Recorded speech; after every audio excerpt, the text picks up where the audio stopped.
Are you tired of self-doubt holding you back? Have you ever wished you could have the confidence to face your fears, go after your wildest dreams, and the tools necessary to live your best life? Hey there, amazing listeners. I'm your host and author of How to Grasp Confidence and Own Your Power. And I've made it my mission to help you break free from self-doubt and embrace confidence. Subscribe now and join us as we unlock the secrets to unshakable self-assurance. Let's dive in.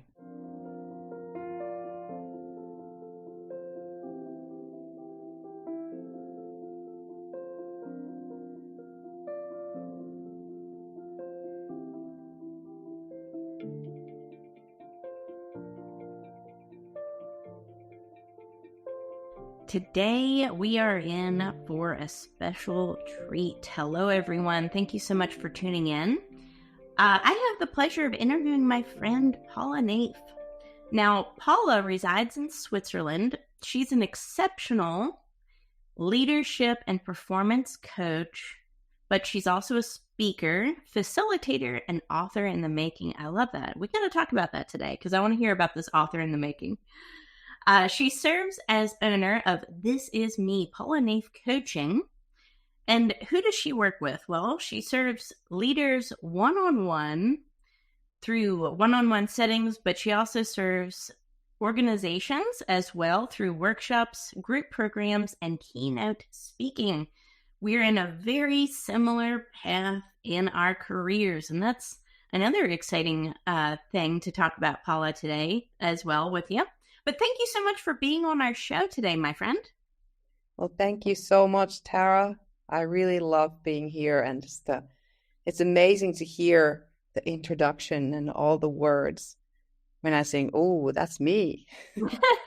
Makes you feel like a star, right? That's how it should be. Yeah. Congratulations on your success. I met you. Of course, I met you on LinkedIn. I don't know, was that just a few months ago or a year ago? I can't even remember. Maybe it was was it spring or it was before, it was in spring sometime. Yes, Yeah. yes. And I loved your energy immediately.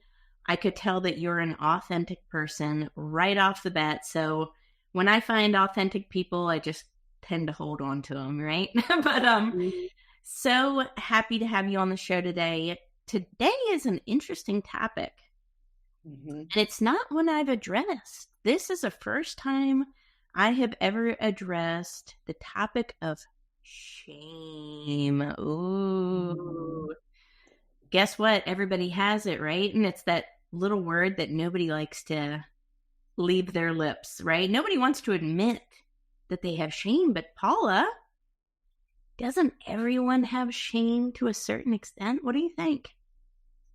Yes, absolutely. It could be that some people do not call it shame.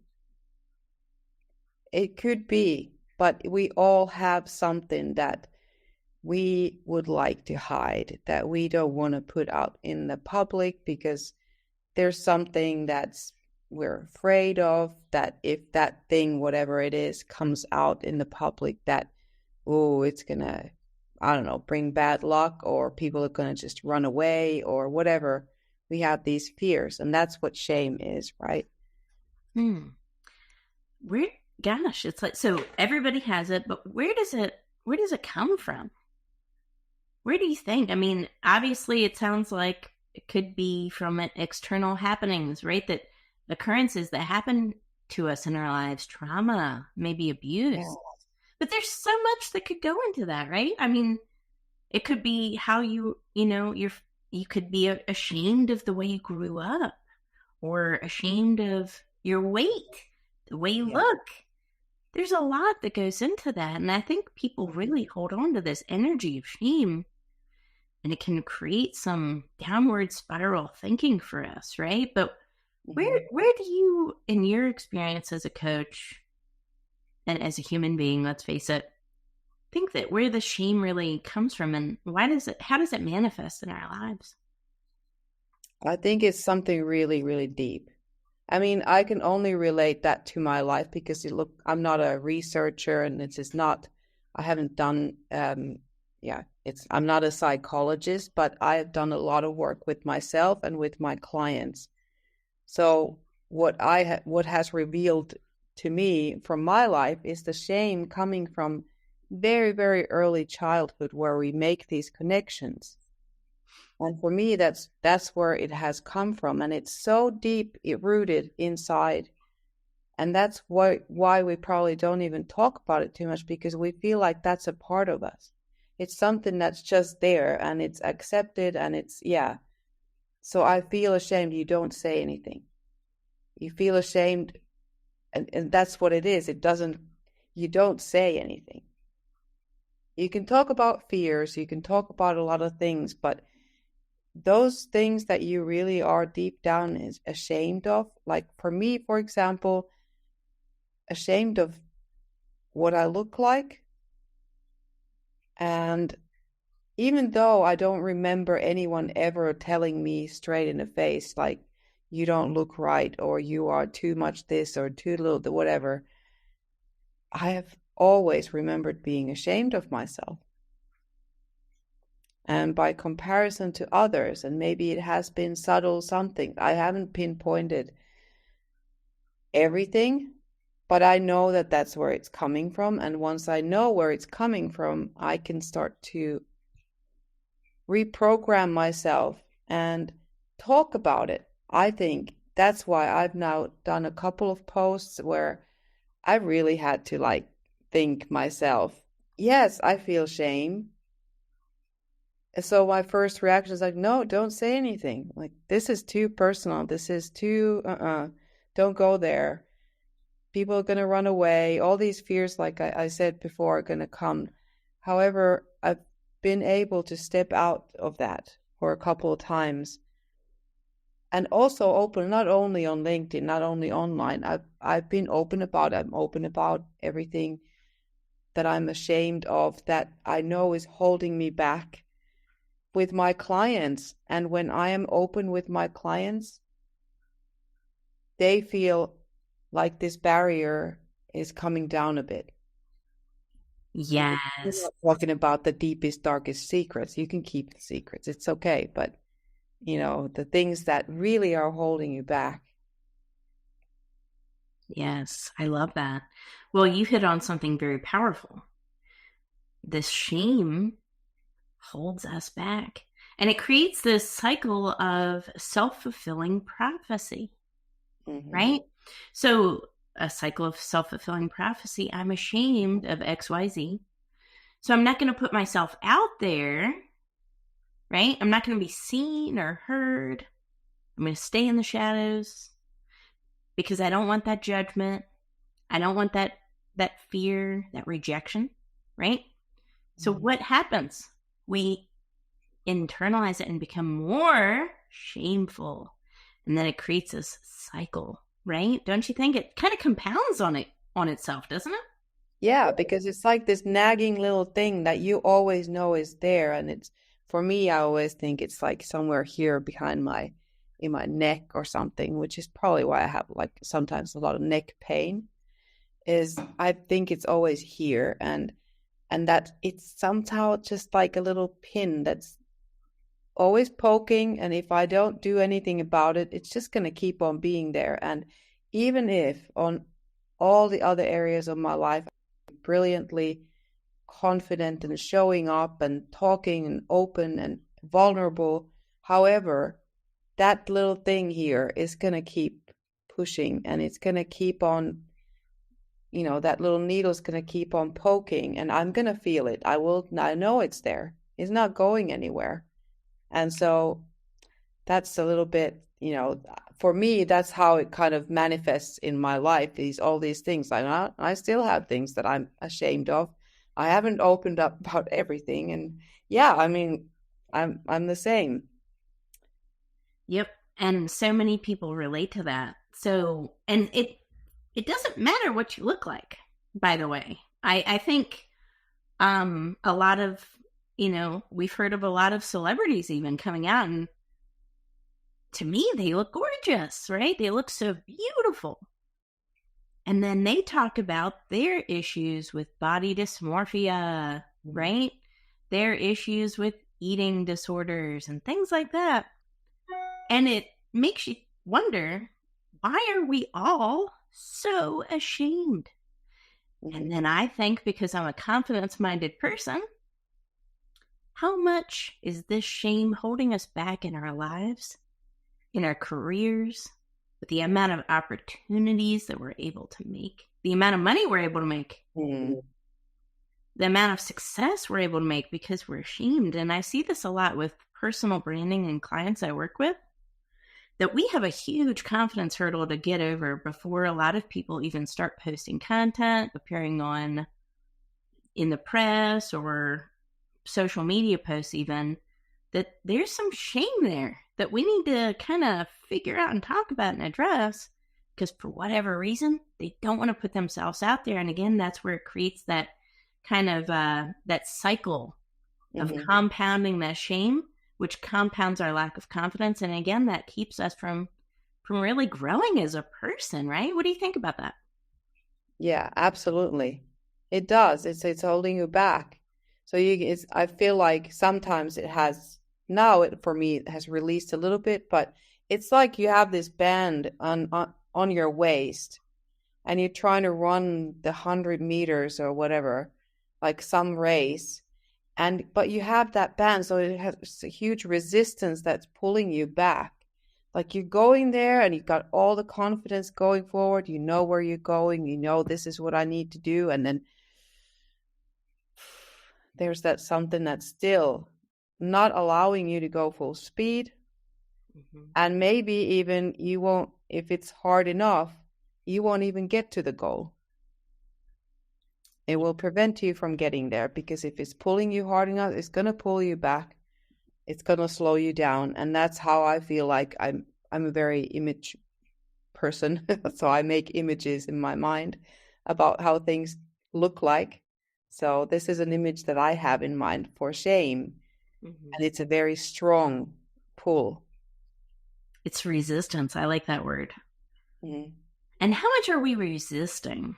You know, I think about that all the time. What are these elements in our lives that are creating this resistance? And it feels like, so you think of a pullback, I feel like it's sludge.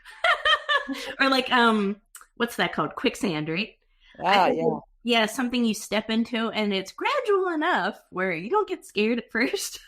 But then you just keep slipping and slipping and you realize it's kind of constricting all around you.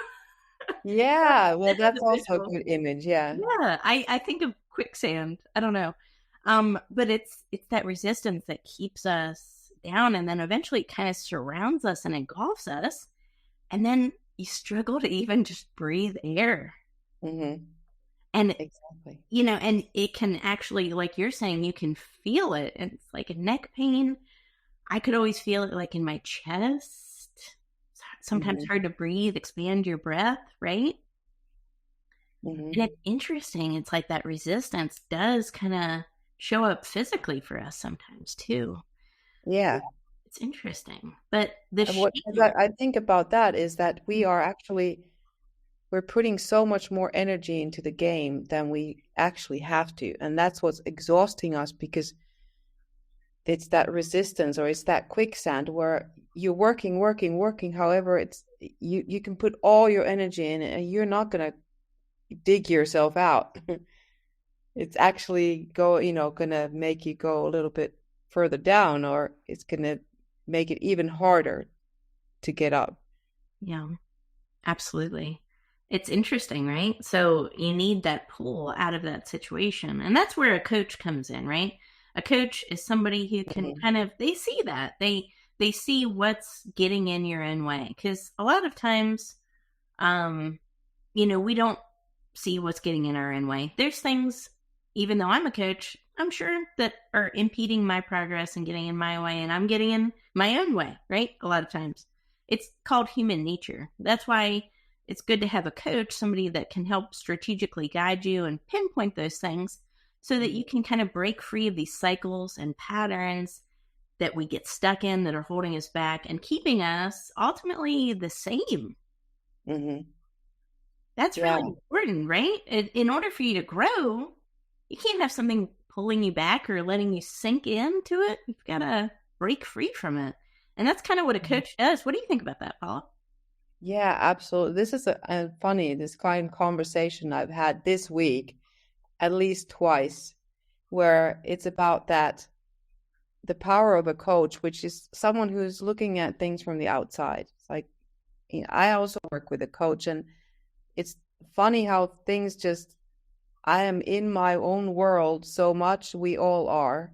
We can't see it from the outside. No matter how much reflection and objective looking and watching, whatever we do, we can't. We have to have that other pair of eyes who's like, all right, well, this is what I observe. And they're like, oh, wow, yeah, this is. So this is the same I extend to my clients as well. And whether it's in a group setting, you're not going to be as vulnerable as you are when it's one-on-one, but still there are opportunities there as well. And it's just this simple pair of eyes from the outside that will help you dig deeper than the original issue. Like you come to a coach and you set goals. This is what happens with me. We set goals. Okay, we work together for this and this amount of time. These are the goals that the client sees would be something they go for, but that's the surface. It's not really those goals. It's then we start the work to uncover that. And that's where this comes into play, is that someone seeing from the outside, being able to point into that direction of accepting that, yes, there is shame, because that's also something, if I would come for the first session and be like, look, your problem's your shame, it's probably not going to work. Right. So it's an uncovering process. It's covering these layers and then help the client themselves to come to the realization themselves that, yes, actually, I have been really ashamed of something, or this is some big fear that I have, or whatever it is that wouldn't have been apparent in the very beginning of the process. Absolutely. I see this in speakers too. Mm. You know, one of the number one, I would say the number one rule for speaking is don't speak it if you haven't lived it. But it's sometimes really hard to combat that, right? Because again, showing up vulnerably, showing up super authentically, I don't think it's written anywhere that people say that's easy. That sounds really hard, actually, right? So that's one of the hardest things you can do. It sounds great on paper, but then you try to do it and it's hard. And that's when those shame thoughts kind of kick in, don't you think? And it's like we start to question our worth. Is my story even valuable, people think? Mm-hmm. And then they start to doubt themselves. And that's when those negative thought patterns keep right on creeping in, right? It's interesting. Mm-hmm. What do you think about that? Exactly. I mean, I grew up on stage. I danced ballet my whole life, and I've extended that into other areas where, yes, you also use your voice. And so in ballet, you don't normally say anything on stage, but it's still the presence is everything else, and you speak with gestures.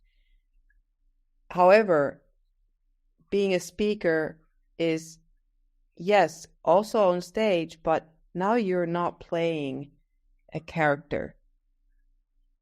You cannot hide behind any character that you say, okay, this character is like. However, one thing that I have learned about that is that I can make myself more confident, help myself more confident by thinking that I am a character.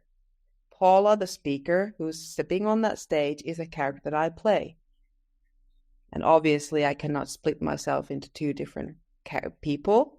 So I am the one who will be then stepping on stage. But in my mind, I first play and say, all right, well, if Paula, the actress, was now stepping on stage and was having to, deliver a speech and do this and that on stage, how would she do that? And that helps me. It helped me when I was in college and had to do Model United Nations. And as the only student that was not from the US, I had to play the US, of course, which is the biggest nation in the United Nations. I love So that was like a big, I mean, I was like, what, 21 or 22? So not as confident on stage. Yes, coming from ballet, not really opening my mouth so much. And that's what I did. I did this. I thought, okay, oof, Paula the actress, how would she do this? How would she step on that stage? What would she do? And then I did it. Then I was Paula the actress. So I kind of made that into a character that's me. I love that. I hadn't thought about that. Yeah, speaking was always my biggest fear. But I knew, and I talk about that in my book. But I knew that in order for me to grow and face my biggest fear, I had to just do it. Right? I had to face my fears. I still get butterflies, still, and I have to really, really fight with myself. But the thing about taking action is that it starts to build that confidence, right? And it might not happen the first time, but it's like a muscle. I kind of liken confidence to going to the gym. You've got to put your reps in. You've got to do some resistance training. We've used that word resistance, right? You've got to kind of embrace it a little bit and embrace the failure, embrace the days you don't want to do it and still show up. But in order to overcome that shame, those fears, you have to kind of lean into them sometimes, and you do things that are uncomfortable for you, and that helps too, because certainly, like I was terrified, like I said, of any kind of speaking. The first time I went on stage, I was absolutely terrified. I didn't know what to expect, but I did it anyway. I was terribly, really self-conscious. But as soon as I went up on there, I realized I'm a subject matter expert, and I saw people really making eye contact and writing notes. And it gave me a lot of confidence, because I realized this thing that's holding me back, that I was like ashamed of, was actually a catalyst for growth. It's interesting, right? Yeah. And how little things can make you more confident in the process. So you don't actually, even in your example, you didn't actually have to deliver your whole speech or why you were on stage. You didn't have to wait for that whole process to be over and then realize, look, I can do it. While you were there, you noticed people are looking at you, people are taking notes, and you're like, well then, if they are taking notes, I must be saying something that's valuable. So Yes. your confidence was growing as you were delivering your speech. And it grows every time, but I'm still never excited to get on stage at first. I'm always a little hesitant, right? But I do it. And once I'm on there, I'm excited at that point, right? Because I feed off that energy from the audience and see people really engaged. And it's like you can see light bulb moments happening with people. And that makes me feel powerful and purposeful. But there is still that resistance. And I know, once that magic number will happen eventually, maybe it's the, I don't know, 80th one, and I'll step on stage and say, oh, this is no big deal. But we'll see. I don't know. What do you think? Because I believe that your nervousness, that is your power. I love that. That's where it comes from. That's what makes you be a brilliant speaker, because you have that fire that's already there, and is going to help you push yourself just a little bit further, project your voice a little bit more, and be a little bit more alive, and get the audience in. And that's the energy they feel. I love that. And, I wouldn't be authentic if I lied and said, you know what? I have no shame. I have no confidence issues. I'll be the first to admit that I have. Why? Because, again, it makes you authentic. It makes you approachable, right? And people will respond to that. And I think there's a lot of folks out there that, may be hearing this that are saying, I wonder how much shame has held me back in my life, my Mhm. professional career, how much a lack of confidence has, how many missed opportunities, right? So this is a great conversation to have, but also think about it. I want everybody, to think about it and really give some time to say, I think I'm ready maybe for a coach, somebody that again help me to help, bridge that gap really and get out of my own way. Mhm. So that I can see these barriers, acknowledge them, and then move forward with something else in life. Mhm. And it's powerful, right? Yeah. And what came to me just there was when I first started working with a coach, and I did not even know much about coaching. It just felt natural. But what I felt was a relief. Mm, It's a relief. yeah. Yeah. Whew. Look, I can work these things through, and I'm not by myself. I don't have to figure things out. I don't have to try to make myself the observer of my own life all the time. What if that was made a little easier by having a pair of eyes on the outside that is obviously being in a position to observe me from the outside and non-judgmental? Hmm. Someone who just is there, they will say what they see without judgment, without saying you're wrong or you're right or whatever. No, it's just what it is. We are already going to make our own judgments about everything anyway. It just happens quite quickly.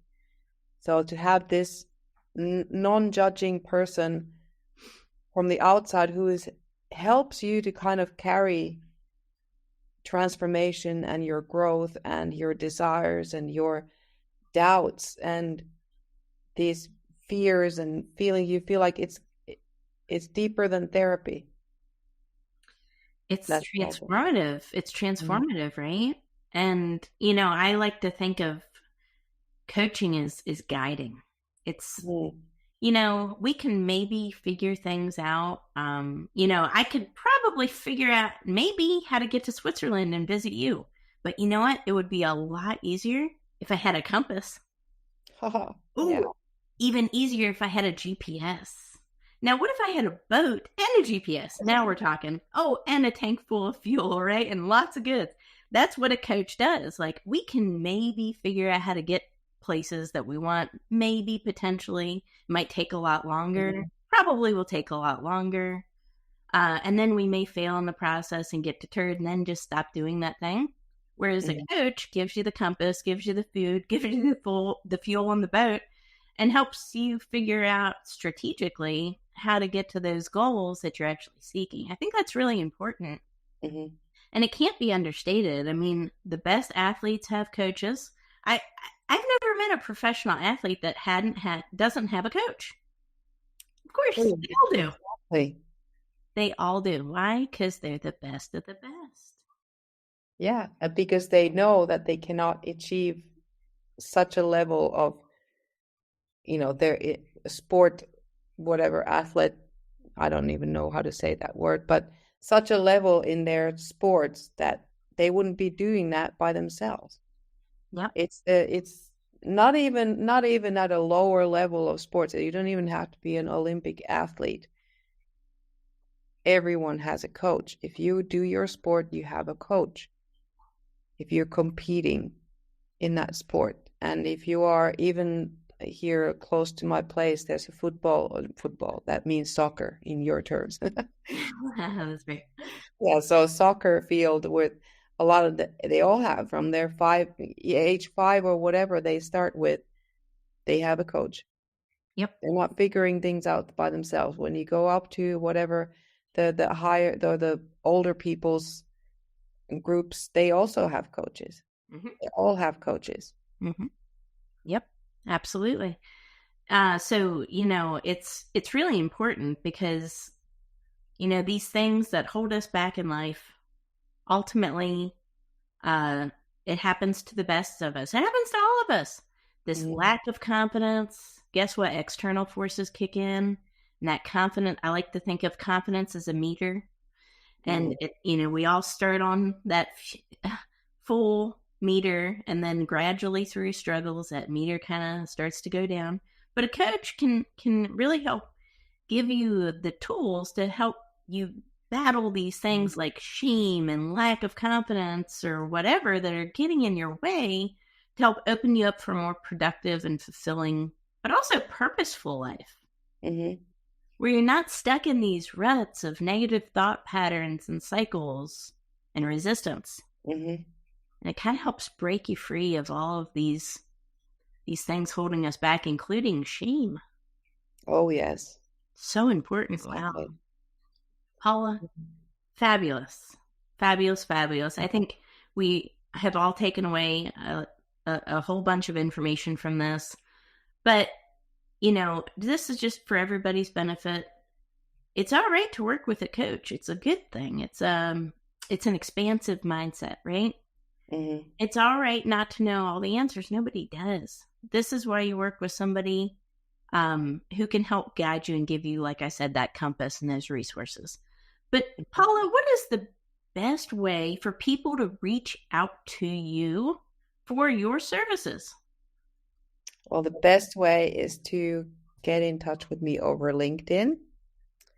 That's where I do post almost daily. And also that's where all the resources are. You could see what I've been posting about, and you can DM me. That's the easiest. I do have a website, but I think the LinkedIn is just the easiest. You just look for Paula Naeff and you will find me. That's right. That's right. And I'll make sure to put your link in the bio as well for everybody's benefit who is watching or listening to this podcast. But Paula, thank you so much for your time today. It was an absolute pleasure. And this shouldn't be the last of it. We will definitely do this again.